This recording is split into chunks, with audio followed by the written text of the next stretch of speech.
غوث الاعظم دستگیر فرماتے ہیں کوئی اس وقت تک متقی نہ ہوگا جب تک وہ اپنی زبان کو غیبت سے روک نہ لے، اس لیے کہ وہ تسبیح تو پڑھ رہا ہے، وہ جو مشتبہ چیزوں سے تو بچ رہا ہے، بظاہر وہ گناہوں سے بچنے کی بات بھی کر رہا ہے، لیکن جب محفل میں بیٹھتا ہے تو اس کی زبان مومنوں کے لیے غیبت اگلتی ہے، وہ لوگوں کی غیبت کرتا ہے۔ اللہ اکبر، غیبت تو خود گناہ کبیرہ ہے، بلکہ فرمایا غیبت زنا سے بدتر ہے۔ میرے پیارے آقا صلی اللہ علیہ وسلم کے پیارے دیوانوں، یہاں آ کر بہت سارے لوگ غیبت اچھلنی کا نام ہے کہ بڑے بڑے اللہ اکبر ذکر اذکار والے یہاں پہ چھن جاتے ہیں، اللہ اکبر، اور غیبت کہتے ہیں کسی غیر فاسق مومن کے پیٹھ پیچھے ایسی بات کہنا کہ اگر اس کے منہ پہ کہی جاتی تو اس کا دل دکھتا، اس کا نام غیبت ہے۔ غیر فاسق، اس کی اصطلاح اور اس کی تشریح اہل علم سمجھتے ہیں۔ تو یہ غیبت جب تک کہ زبان غیبت سے نہ رکے اس وقت تک انسان متقی نہیں ہو سکتا۔ اس سے پتا چلا کہ ولی کی پہچان یہ ہے کہ اس کی زبان کسی مومن کی غیبت نہیں کرتی۔ آج ہم نمازیں پڑھتے تو ہیں لیکن ہماری زبانیں غیبت سے کتنی محفوظ ہیں؟ آج ہم ذکر اذکار تو کرتے ہیں، ہماری زبانیں کتنی محفوظ ہیں؟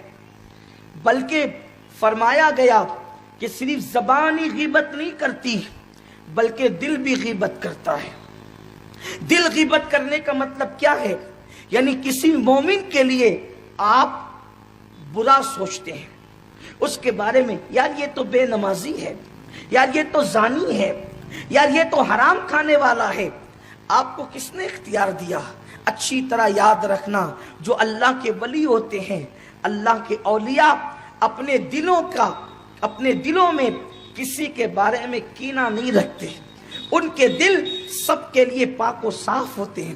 اور یوں بھی بھئی جب تک کہ اس کی عبادتیں قبول نہ ہو تو وہ اللہ کا ولی کیسے ہو سکتا ہے؟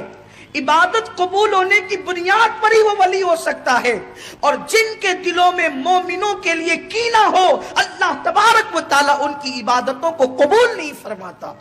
یہاں تو بھائیوں کے لیے کینہ، پڑوسیوں کے لیے کینہ، رشتہ داروں کے لیے کینہ، بہنوں کے لیے کینہ، احباب کے لیے کینہ، دوستوں سے ہاتھ ملاتے ہیں اور دلوں میں کینہ ہوتا ہے، دوستوں سے سینے ملاتے ہیں دلوں میں کینہ ہوتا ہے، رشتہ داروں سے سینے ملاتے ہیں دلوں میں کینہ ہوتا ہے۔ یہ منافقین کی علامت ہے۔